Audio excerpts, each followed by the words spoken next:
Some of you may have registered a little bit later and are not seeing your lectures listed in the calendar section on Teams or Outlook.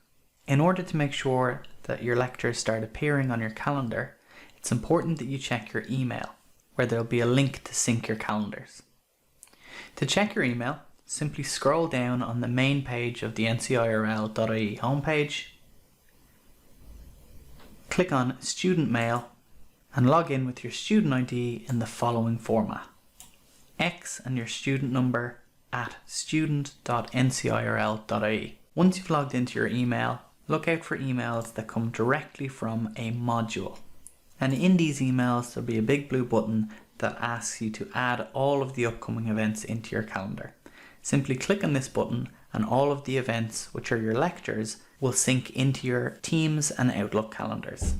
Once you've synced your events, simply jump back into Teams, click on Calendar on the left hand side, and you should see all of your lectures listed in your calendar.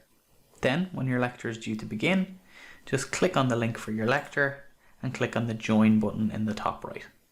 Thanks for watching.